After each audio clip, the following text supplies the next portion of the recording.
This audio is sponsored by Smoke Signals, 255 Highway 49, Onondaga Mohawk Territory.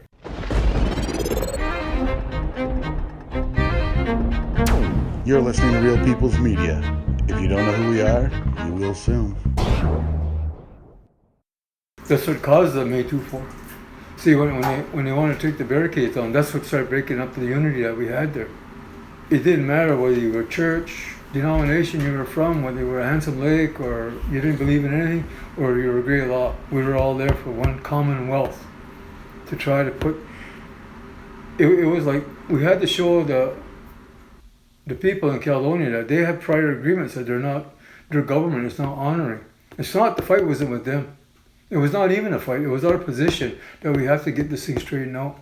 And we did the best we could, like on the firekeeper side of it, but it was like the chiefs and clan mothers they had a different mindset. And I think it happens, it's happening like that in Standing Rock right now, where the people have already, the ones that are going to go after the bling bling, they've already backed out and left the hardcore there. And that's basically what got left down there. The ones that really wanted, some of the young guys were kind of mixed up, but they were still there. The only time anybody else would show up is when something, the day-to-day business was just handled by a small group of people, and I guess that's the way it's always going to be until we can unify ourselves, because down there it was the egos that got everybody all fighting amongst themselves, and you can't have that. You have to think about what the benefit, not for what you want, but for what the commonwealth of the people have to have. Onkwehon, that's why they say, Ganashuni, that's our house outside. That's our ground. That's our floor. That's our house where the sun travels. It's not this little dwelling. And that's where the point where, like, when I say we're going to Sorako, and how do you say Francis' name? I always get Arondi Hog or something like that. Mm-hmm. But, and Paul, the Arungage, they were raised by their grandparents. That's why they're different. Because I think we lost that when a lot of our guys were able to get in the hotels and all that stuff. Like their fathers and their uncles. Uncles can't uncle no more, fathers can't father no more. And grandfathers. Some of us know our duties as who we are. But it's like, there's not enough of us.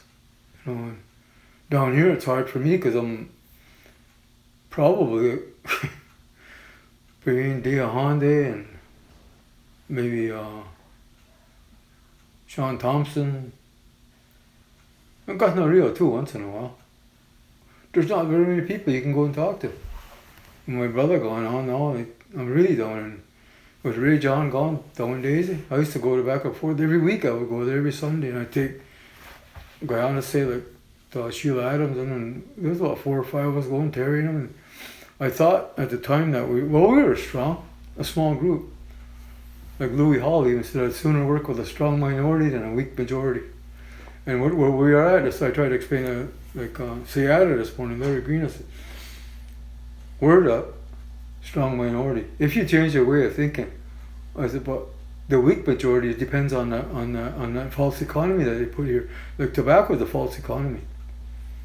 They said 1966 we'll create an economy down there, so we give them free gas, tax-free gas and tax-free cigarettes. They've done that, and a lot of our people have gotten used to living with that easy way of life. There's no farms hardly. You can see, drive where you see it. Mm-hmm. You see these nice big barns that used to be there are falling apart. Most of our women are working for the band council system now, even out of like different, I don't even like calling them longhos, from all the different peoples. And look, she's working for the system, and yet, how do we, until we can create something, that's why when I started, like, I got 2 companies that are viable, that are both unionized companies out of Toronto, Thunderbird Erectors and Sunrise Construction and Welding. When I get better, which I'm going to do, I never told you my levels dropped another 400%, did I? No. No. It comes off of 3,300 to 1,900, and the last time, before this time, it dropped another 400 or 450. Now it's down to 400 again. Now doctor said, we can't understand what's going on. So it's so like, I guess it's another shot at it. I'm not done. Yeah. No, I've already been told that. You still got work to do. So much of what you're saying comes back to the family, right? That's what I always hear you saying. And can you talk a bit about what the family means for Onkwehon people? From what I understand, like when all the times I've sat and listened to those other guys and that, even Paul, the Onondaga will tell you that even yourself, even though you're not Onkwehon, you're still human, right? You have an amber, which is in here, and that's the ambers that once you collect them. That's why what I was trying to do with the Oneida, because I thought I had that. They were good, and they were strong to take on what we got to do, and they did. They went against assembly. That how was it called now? They were called caucus. They went there and told them that we have to come under the Jagwadeth. That's the only way we're going to get out of this mess. But as time went on, and I for whatever reason, I couldn't attend and go back and forth. But once you don't have that third party sitting in there, it becomes an internal fight. And that's what's going on up there now. They're not talking to the women. I shouldn't even be saying that. Yeah. They got problems there.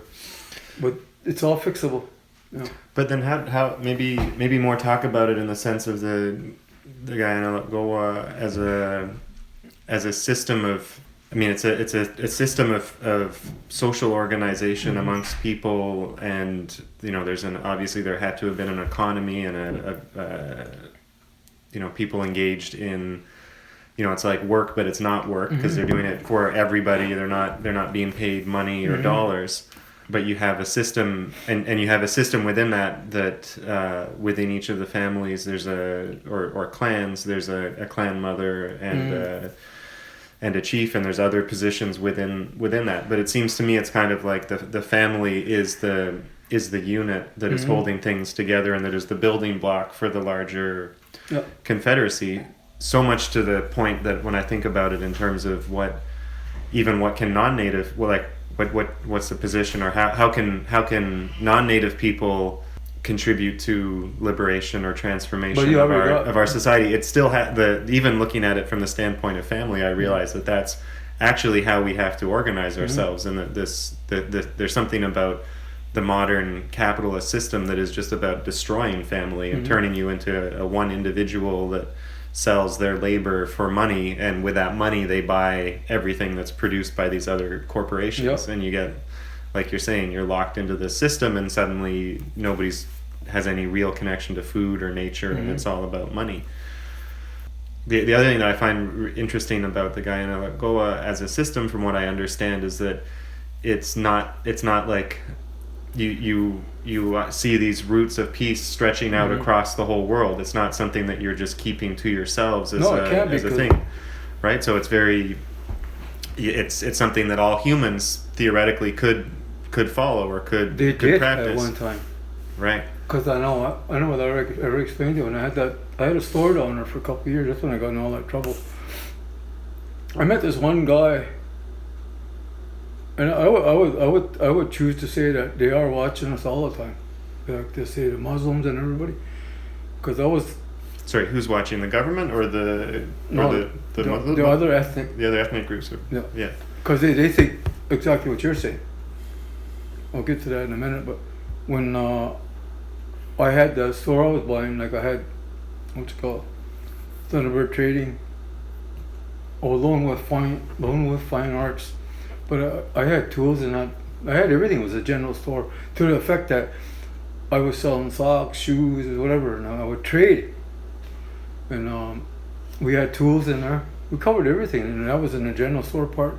And the other part, I would buy high-end art, and plus I'd buy the stuff that was, say dream catchers or stuff that was like gas money. So we used to call it anyway. So, but when that was going on down there, where the heck was I going with this?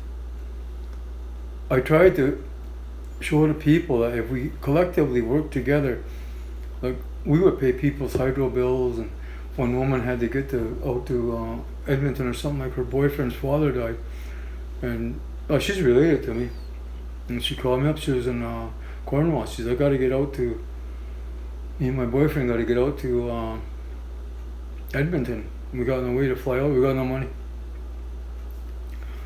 So I said, all right, then look at. I said, what do you need? She said, I don't know. Check it out. And I said, look at, I got a car. I was moving my own stuff. So I said, I got a car coming up. Jump in with him, but you're gonna be coming back loaded. You don't mind with that, do you? I said, he's got the bail when if you get pulled over. She said, no, we'll jump in. So they got down there. So then before they got down there, I called a meeting of the kids, because they were mostly just my kids, like my son, except Ryan. He didn't work for me. He stayed away from them. Maybe that's why he's different. Tricia and Vicky and Chris were working there, and my Justin, my nephew Justin, and my niece Janelle. So I called everybody in there. So there's one of the women are coming in here that we're related to, all of us, and I said she needs help. When we got to take, she needs $3,000 to get out to Edmonton because I had called the airport. I said, she says she'll give half back to the fund. So Janelle says, well, you always say we got to help each other, so what's the problem? I said, it's not a problem. I said, I had to have your input because I couldn't just do it on myself. We always said that even though this is my business and all that, we're going to treat this money as being communal money. So they said, okay, get the money out. I said, $3,000 out. When we come down there, we talked for a bit, and they got out to Edmonton and everything else. You know what? I have never talked to that woman ever since. Every time I see her, she just turns the other way. I mean, like, you can't let money come in between you, because we had an agreement, and I said maybe whenever you get the chance, pay it back. If you don't, you don't. You know? Because it belonged to everybody, the way I thought of that thing. But, you know, like, and more, because even like I was the first and maybe the only one. I thought there was two. The bear can come down there at one time, the Mohawk Bears, and they wanted me to buy this business permit to run a business on Oswego. So I thought about 2 minutes. Okay, I'll buy it. Well, what's it going to help? She said, well, that was Ali Stotts and Richard Miracle. Richard was a Condole chief. He said, we want to make an office so that we can be visible. I said, I've always agreed to that. So I said, okay, I'll give you show me what your permit looks like and all. So they showed it to me, and I said, don't put my name on it. And so I put it on there, Thunderbird Trading and all that. And here's $1,500. And about maybe, I don't know. I never spread the word out that I had that, but they found out about it at Chiefs Council. They sent Norman Jacob down there to see, because we used to work together. Mm-hmm. Norman says, what do you initial send me down here to see whether you're saying you got a permit to run a business? I said, yeah, I do. I said, it's hanging, and I'll go get it. Brought it back. He said, can I take that? I said, no, if you got $1,500, you can. I said, I'll make a photocopy of it. You can take that. I said, what is it for? He says, the Chiefs want to see it. I said, you know what? I said, the Chiefs should be ones that are putting this together and to put a trust together. I said, I'm only trying to help. So that even when I started moving tobacco, like chopped tobacco and stuff like that, I created another company called Turtle Island Transit, and that we in my declaration we superseded any laws of Canada or the province of Ontario or even Nevada or in England with our principles of how we operate. So you did up your own paperwork that explained who you were and how you operated? I even had an emblem on outside the door, because it was where my office was, because it was like, okay, Jagwadeth means beyond the sun. So I drew a sun up there with a little dot. Then I go from the singular to the Wolf Clan. I do a Wolf Clan.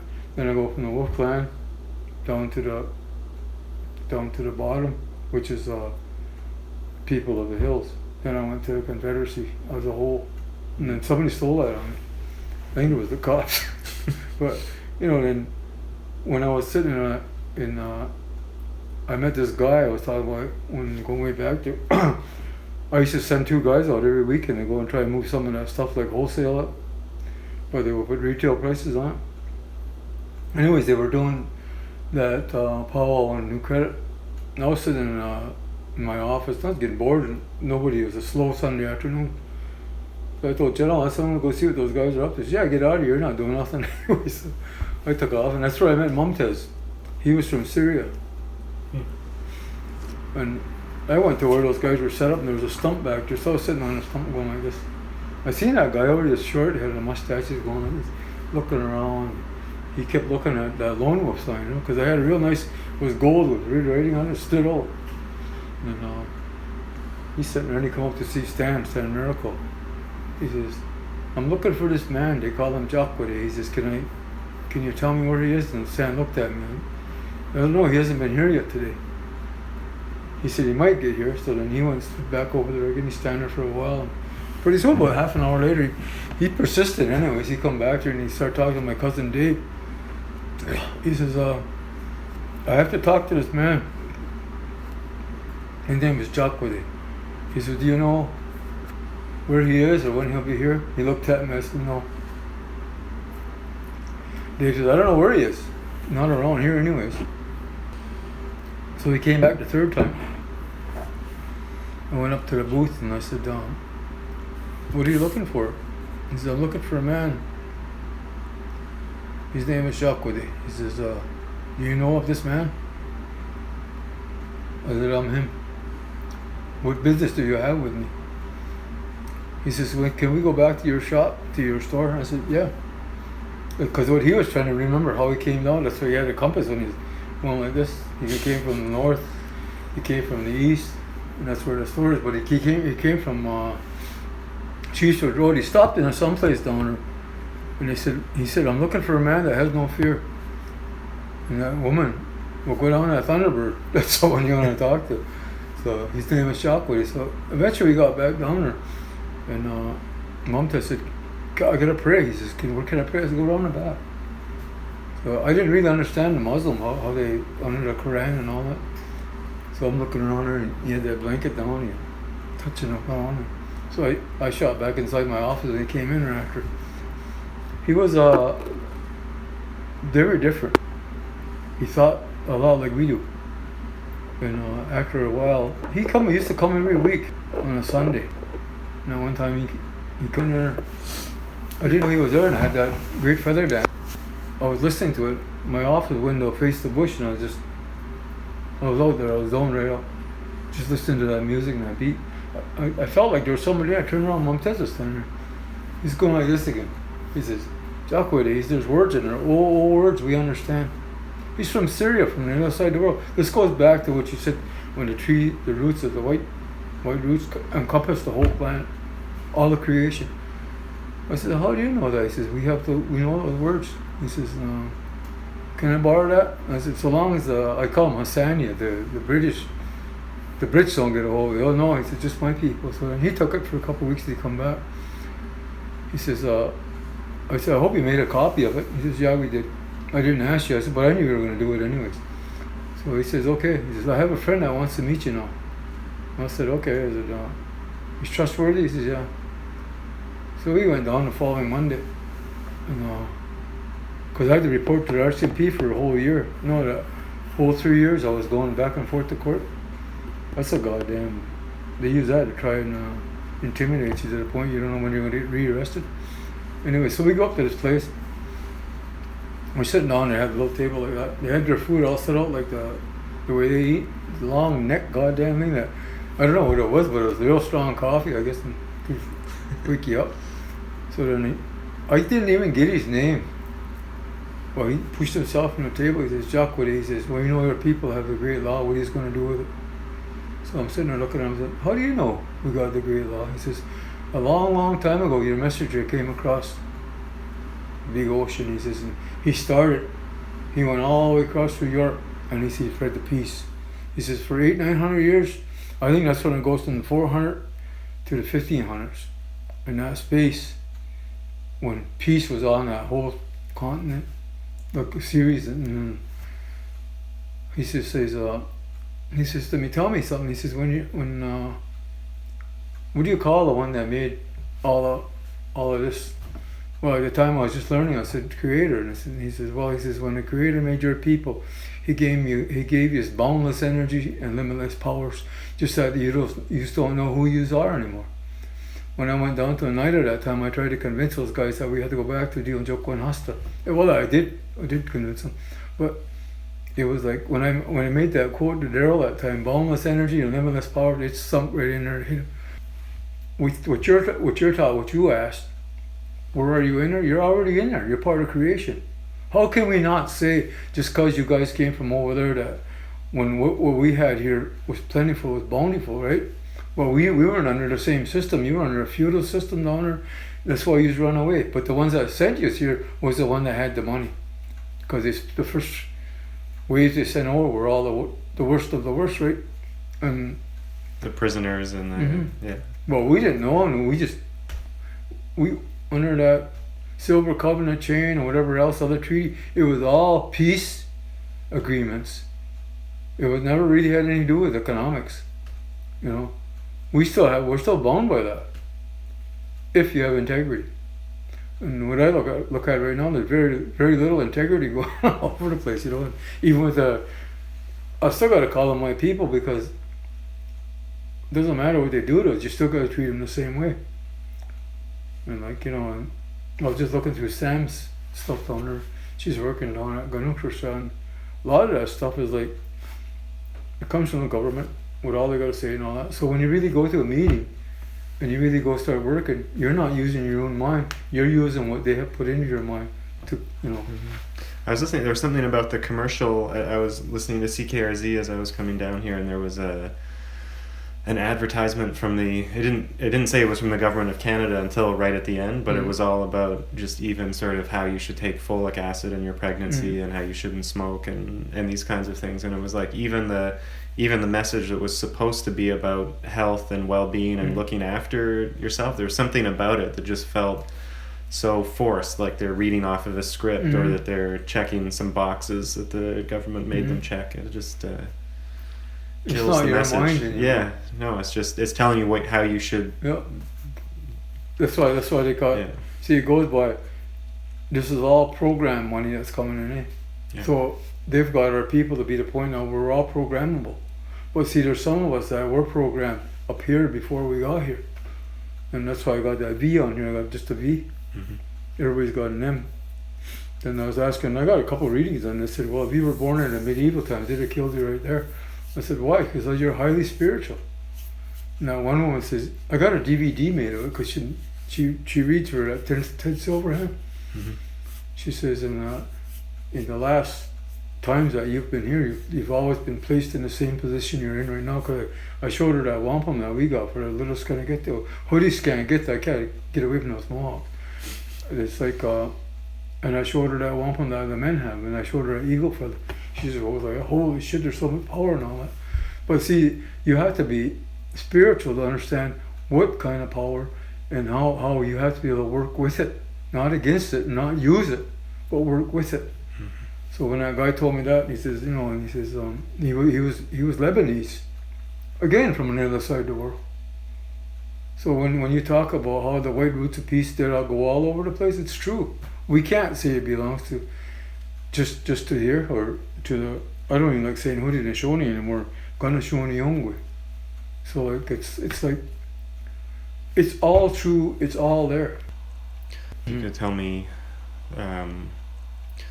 both what the sort of basics and the principles are of it, but also how you personally came, I guess, into making it such a big part of your life. I guess it goes back to like when I was younger. I even forgot how old I was. I mean, I pulled my pension money out for the iron workers, and you had to stay out of trade for 6 months. So then I got traveling around. My brother called me Dickwee, and we ended up meeting Mad Bear and some very principled, strong people. And we all have our good parts and our bad parts. So, but he was a strong medicine man, and then we got talking about that at the end time. He says, "There's not going to be no end time. It's a change of the ways that we have to live." He says, when this big change happens, we won't have all this hydro and all that stuff. And that was 1981 when he was. So that's when I would say the first time it really hit me like politically, spiritually, everything else, that was 1971 when he locked the doors up at that council hall. That's when I started really trying to understand everything.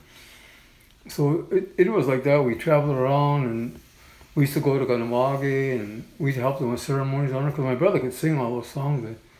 And I met Joe Phillips down there. At the time I thought was really strong, but I guess, you know, in the end, he was thinking more of his own political strength instead of thinking of his clan and his people. He got dehorned anyways. But all the way through that whole thing, and with the stuff that's been going on around here, I always thought there had to be a bigger thing that was supposed to keep us all together. So then when we had that first, that came out of the site We had that first great law, the ILA that time. And we were fortunate that time that Kurt gave us that building for 6 days. And at that time we asked for Lorraine Francis and I think Paul and some Jacobs guy came along. But they explained that within that 5 days of a real quick understanding of the great law. And do you know if that was recorded at all? I don't think so. I don't know for sure. Because I tried to put it, what I did is I put it in Andrea's hand to make it look like it was Andrea and make it look like it was Darla, but I was the one that was behind it. But you can't hide yourself. You're still running around there doing. And the chiefs and clan mothers were bound and determined to stop us that time. And it didn't work out anyways for them. We went ahead with it. And then we had already sent wampum back to the Lakotas because there was some guys down. Remember those guys, Bob White Mountain and all those guys? And see, even at the site that time when we put that together, that they had told me that they had already declared sovereignty. And they had already sent people to the Bureau of Indian Affairs. So it was, and they accepted it. And I had asked them at that time whether they would witness us, for us to declare sovereignty, and we were going to follow the great law. You remember that? We had the three sides, and we couldn't get it. We couldn't get a spokesperson for the Kanonhstaton people at the time. So we waited Tuesday, Wednesday, Thursday, Friday. Those guys wanted to take off Friday night because we raised some money. They wanted to go home. So I asked O'Heal that night. I said, "Is it okay if we get Betty to speak for the Kanonhstaton?" I said, "These guys want to go home." He said, "I know they do." He says, "Well, okay, we'll do it that way." So I know how many people were there, probably about 60. But I don't think they really understand what they were agreeing to. We said that we would follow the great law, we would live under the principles of the great law. And so Dean burned tobacco that time. And that's the way we left it. The ones that were down there, we agreed to follow it. Nobody else around here has ever said that yet. Publicly, like with the Jagwadeth family in Oneida. I told her, you gotta make a disclaimer that you gotta have that. Soon as you come in your driveway, you should have a sign there, which they put up. I said on your dwelling, on your house, put that sign up, declare your great law. Do you have I know some people have a problem with the English language translation of law, where they say if you frame it as the great law, then you're going to confuse people because they'll think that it's a law. The great peace, yeah. The great warmth. To me, it's just about good. Doesn't matter what words you put on, because we got to think of the goodness of the people, the goodness of creation. Everything that we got here is good. Like when they said they put all this medicine stuff, well, medicine doesn't come from bad medicine. It comes from bad people's minds. They've lost the goodness in their interpretation of how we have to live. And it's all fixable. Some of them don't want to change, but in the end, you're only going to die anyways. It's what you do, what you leave behind here. So I got 25 grandkids, and all while I've been going through this kind of like spiritual journey, and I don't even like to call it spiritual, but understanding more of why we're here and what we have to do, is that the ones that, like my grandkids, they see all that stuff because they have to have a visual, they have to have an audio. So I put on Facebook, what Michelle Papin knows, I said, what those kids got to see, they have to visually see it, they have to be able to hear it. So you have to have a hoodie scan, get the male or female up there so they see what they have to look like when they get up there. That's why I spend so much time on all that stuff. And I wore that down the site all the time. People would say, I'm not going to say their name, they would say, Jagwadeth means fancy shit. But at the same time, I am who I am. This is what I was put here for. And I won't even say no names again. They would say, all you can do is dance. No, that's not all I can do. I can pro-generate energy that nobody has ever seen before. That's why I came back. I was sent back here. I was like 133 pounds, Tom. Do you think that's borderline? I couldn't even sit down because I was skin and bone. Now my face is full back up. I'm weighing 155. I was sent back here to try and fix this thing up. With my last breath, that's what I'm going to do. I'm taking a rest right now, but I agreed to this because you've been bugging me for about 3 years. And I always said that I would never, ever do it. I was just telling my daughter yesterday, I said, I don't know what to do. She said, Dad, you'll do what's right when it's right. And I can't keep hiding in the background no more. Not hiding, but you're not the first one to ask me to start speaking on that. You're not the first one to say, put it on paper, start writing down what your mind is. because they said, I don't know what the heck that was. They said, he has a great mind, but he stays in the background all the time. With these guys passing on me, like my brother, Tony Daisy, Ray John, and Lonnie Thompson, and Uncle Dusty, and we're losing so many. My mom and dad and all them people that, you know, they were kind of mixed up in their way, but they still raised 12 kids. And I was glad the time I spent with my grandfather, because they showed me my mom's dad, he died when I was only 7, so I never had a chance. But my dad's father, I spent a lot of time with him on the farm, so he put the principles in because my dad was too busy I don't know what he was trying to do, but my grandfather took the time to sit down. He actually helped me build my first house. He was a little short guy, but hell, he was wide, Same with my dad. I dressed him because when you have to wear different kind of clothes and they send you on your way. I never realized how thick my dad was. Same way my younger brother, County Dickway, I dressed him. He was built the same as my dad. They were kind of built straight down, like real stocky. And the other was built like a damn monkey. It was like an ape. To me, you have to learn how to use your natural abilities. This one, when I worked, it was nothing. The continuation of living on a farm. A continuation of respecting everything that's around you and learning how to balance it. Not use it, but to balance it so that your whole life, it's like dancing. Mm-hmm. A lot of these guys, they'll stand straight up. And they won't. Well, when I dance, my legs are far apart, so I'm going. And I see these little kids, these little young boys. We were at the Mohawk Longhouse that one time at Fawn Contest. She says, I got told to come over and tell you to quit dancing the way you're dancing. I said, well, why? She says, because those little guys are trying to copy. I said, is that wrong? She says, no. She says, I don't have the right to tell you how to stop dancing the way you are. She said, matter of fact, I love the way you dance. So she says, I brought the message, continue on. No, it's been like, I'm 68 now, that's what they tell me anyways, and I feel good. Like I'm in a place where it's peaceful here, and politically I kind of stayed out of everything for about, since I hit, and I think you'll agree too, once I got sick, the Jagwadeth just stopped dead. And I know they're bugging me out. I'm thinking about calling a big meeting in January, 3rd week of January, to bring everybody back in here. Probably the Onkwehon. I think it has to happen. We're going to have another recital on here, but a real one. There was a men's fire and a women's fire that was... No, that women's fire didn't transpire till about months later. What was that next morning when I realized that, holy shit, they got no organization here, and I got thinking, I didn't even forget where that came from. Your defense is your offense, it's the great law, your great peace. And that's what I said. I told those guys, and they were just kind of going around and not really, there was no order there anyways. So the next morning when, it was about 9:30, called a meeting in front of the headquarters that time. And Dusty came out, they said, Grand River, this is your territory, how do you want us to help? So we're all standing around with goddamn question marks on our foreheads this time, But see, down here we don't really have no clan that's ever condoled under the great law, great peace. So I talked it over to Kenny Straw, because I was standing beside him. I said, I count 21 firekeepers here. I said, let's call a meeting at 12 o'clock and we'll decide how we're going to get through this. So then we called that meeting and we said we were going to send runners up to the other two camps, like for the Oneidas and the Mohawks, like Dusty and Onondaga, they were all there. So we were dominated mostly by Mohawks. Like Mohawks from out east or Mohawks Yeah, Mohawks from Onondaga.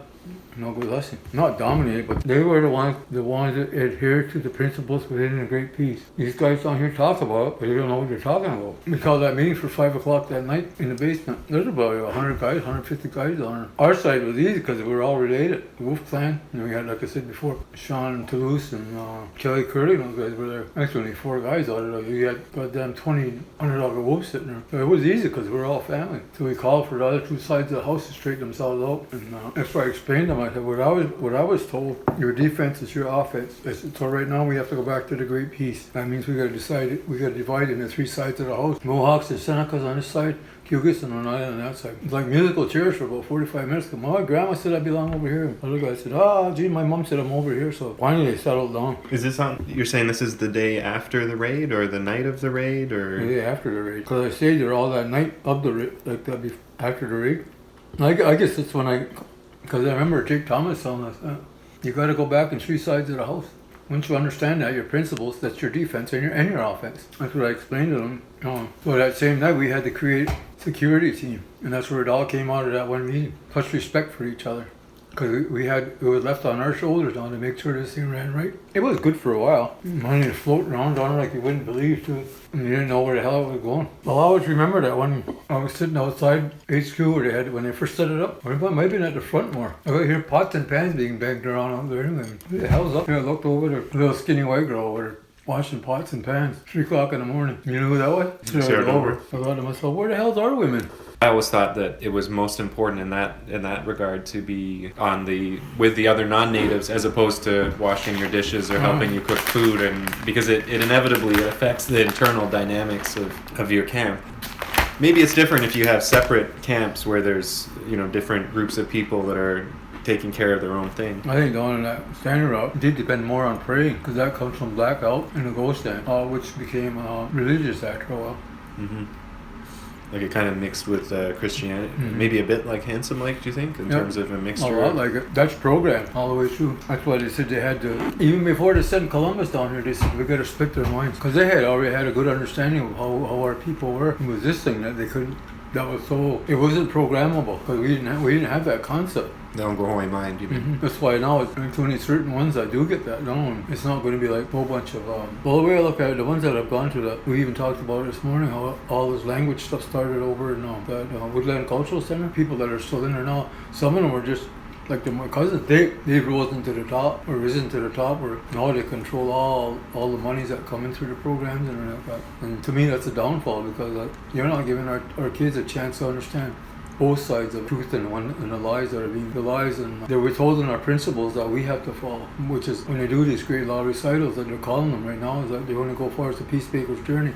They don't go past the other part. And I talked it over with Kanonhstaton and Francis and Loran and Paul, and I said, now's our chance. And I said, look, we already lost country, did we? We lost Kevin Daisy, Lonnie Thompson. How many more guys are we going to have? I said, there's only you 3 guys that really can take this all the way through. Well, so can Dea Honda, right? So we got enough to pull it off. But it's like, you got to make this thing so it's shiny. Bring them back to the light and get away from the darkest part. Bring them back to the light so these young kids can see actually what it really is. And I would love to have that place filled up with about 3,000-4,000 little kids. Which place? When we decide where to have that next grade law. I mean, I've already decided, but we're going to have to work with band council on it. So you hold a special wampum yourself. Can you talk about how that came to be and what that wampum is? That wampum, see, some of these guys, during that time we were in Kanonhstaton, by the time then we had moved in that old council house, they kept saying we need to have this big men's gathering. Yeah, we were in that council house then, because that's where it was brought to the floor. So we decided to send a wampum out, calling all the men. I think we gave them a month. They went all the way up. They never hit Ganyanga, because at the time Ganyanga was kind of like, they segregated themselves, and they hit Onondaga, Agwazasti, Ganwaga, Kanonhstaton, Wata, and we come back down, we went to Oneida, and we sent a delegation to Onondaga that time, but we got stonewalled on there. See, the chiefs never ever did want the men to get back in their proper position or their duty. So the ones when we sent them to Wisconsin, that was Mel Steyers and Elwood Froman and Onondaga and Roger Montour went highway drive. But they somehow ended up way down Rocky Mountain Creek. We never delegated them to go that far, but they ended up there anyway.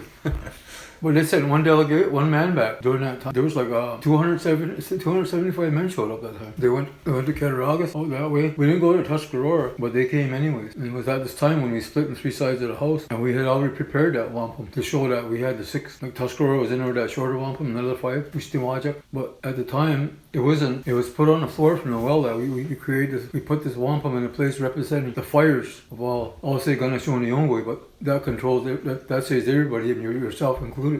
Because the principles are all the same. Doesn't matter what color you are, where you came from. If we can adhere to that, everything will work smooth. So that's when they put the words in that. And they asked that. Well, it came from. I think it came from the well. They said we want this side to carry the wampum, which is the firekeeper. That's our job anyway. And they said we want that guy, that man, to carry it. Of all those guys that were there, I was the only one that was full dressed, out of 275 men. So then that's when they stood me up. They said, you'll carry this with all the principles within that guy. You shut down going on.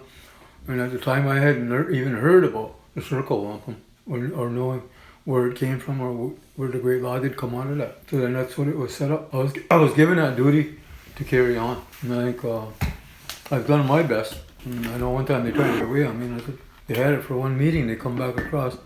We can't get nobody else to do it. All right, I'll take it back. But I think, and it's through all the Kanonhstaton, whatever that wampum comes out, that means it's a council. That means that it's a duly authorized council amongst the. At the time, I thought it was just the men, but it encompasses the women too. Can you remember that when I made that tape on Francis, how he talks about that people's wampum? It's just that single strand, but it's got the dark and the white. That's us. Well, we got to work together. We got to be able to counsel together. The women can't make a decision without us, and the men can't make a decision without the women. To me, that's what has to be brought out, because a lot of them people down here will say, well, the women got no place to have a fire. It's already in a great piece. It always tells you that. Everything that we need to know, you talked about the men's fire a while ago. That was like a growing thing as we were trying to find our way. Well, we were trying to find our way, the firekeepers. And when I put it on the floor that time, I said, we have to find the proper name that we call ourselves, because sooner or later we're going to end up in court. And we did. Once Gonorrhea went 3 days to court in Hamilton. We walked out, they find a men's fire. But when the judge asked Gonorrhea, well, what is a men's fire? He says it's fictitious. It doesn't exist in our minds. Is this the Vortman's case? Yeah. The other side of the house, well, we got this big fine. If you're a men's fire, you got the fine. If you're hoodies can't get that, which we found out, that's in there, right? It comes out of that circle wampum. Dion Jagwadeth hoodies can't get there. It talks about the men and the women. It talks about that big wampum of the 49 families. But that took 20 years for me to find that interpretation of that. But I've always been patient. I figured, someplace along the line, I'll meet someone that can help us. That was Rajon. And we had agreed to work with the Knight at that time to make sure that their ceremonies came back up with me and my brother calling you Dickwee, and sometimes Dean. I went out there one or two times to help him, Dean Silversmith. But when Ray passed on this time, he was doing everything, keeping control of the names, or keeping track of all the names of which should have been the grandmother's job. Through time, when even after we had that great law, we already had that. We used that because we paid Ray Sky $750 to use that painting that he had of the Dion Jagwadeth. He didn't even know what it was called. He just called it a circle wampum. Right to the time when we had that, after we had that the men's gathering down at Hank's place that time, it was agreed that time that we would take that wampum and the fire would travel from territory to territory, which we started to do. We go to Oneida, Tyndall, Gustine, but it was mostly the firekeepers that were pushing it all the time, and through time, even when we called that meeting down there when they had that disagreement up in Granada about building that, what they built, and they called us up. They called me, they said, we want you to come down here and help us. I said, well, I can't come by myself, I got to bring Dion Jagwadeth with me. That's because I'm only one person. So we got up there. It was agreed that we'd send a wampum out. And I said, well, if we're going to send a wampum out, maybe we should delegate a woman to take this wampum, because we're talking about the land. Holy fuck, everybody got, what the hell is he talking about this time? I said, it's right in there. They're vested over their land. So then we finally agreed to it, and then we got Terry Adams we had to have the Honda give it a words at a ceremony. We burnt tobacco and Yanko for her to keep that kind of a wine. And they were delegated with myself, I think Howie, I think Thomas went with us to Senegahia, my grandson. And we accompanied her as her bodyguard, as her security. And we took that Dion Jagwadeth wampum with us. And in the end, when we called all the territories, they came down. They supported what they wanted to do, but as Dion Jagwadeth, not as a separate entity of Mohawk workers. Or that's when the morning when we did the first 3 strings down there, Lorraine and Francis explained the workings of that Dion Jagwadeth. He says, nowhere's in this Dion Jagwadeth is there a men's fire, a band council, Canada, or Ontario, any one of the provinces. It's all our people. This is what we have to remember, he says. And if you create an entity outside, that's why they say when you're outside the circle, he says you've lost your spot. But you can always come back in. But you sit with your back against the wall. And I helped straighten it out. We made about 4 or 5 trips prior to that meeting that was going on down there that time, But it's been if anybody wants to take that wampum from me, I said, if you got to call a big gathering then, because it's going to have to be all 11 territories that say, okay, he's not doing his job. But am I not doing my job? They can't answer that question. Well, so call a meeting then. We'll bring everybody in if you want to pass it on. But you're going to have a hard job finding somebody that's dedicated as I've been to this thing. And I said, I'm not done yet. You can put somebody else to carry that wampum, that's fine with me. Because that kind of frees me to move. But when I do call a meeting, Us and all other territories know that it's official when that wampum is sending that out, and when that wampum's hanging on that. In August, you got this antler. They put their fire wampum on there, and we put ours. But see, we don't have one from Grand Oswego that says the men and the women. Sheila's supposed to have it, but yeah, never put the words into it. So it's just a bunch of beads laying there right now. And we even lost that first original deal, Jagwadeth. It's gone some other place now. It's not functioning the way it should be. And I was told by Loran, he says, we need that. You guys need that when you travel around. And this money that I don't have right now, I can get it. And I will get it. So, okay, so you have the Kanonhstaton, which is everybody, which is the people. The 49 families. The 49 families. Mm-hmm. Now, if in terms of deciding who's in the family and who's not, how do you deal with people that don't have a clan or people that are like, so you in terms of how you follow that and you define the people, are you you're defining that as a matrilineal? It's got to come through the mother's line. Yeah, I think when it was put together by the Kanonhstaton and Hiawatha that time, they looked at the certain physical, mental, and all that stuff, how those individuals were. And that's why they figured, well, you got medicine, so you should be over there with the bear clan, or turtle clan, wolf clan. Like, a wolf can't sleep, because the bears are asleep, they're nocturnal. The turtles are asleep. Who the hell's going to watch? So we can't sleep. We're not nocturnal. We're 24/7. And you got to learn how to use that. It's all just natural gifts that were given to us.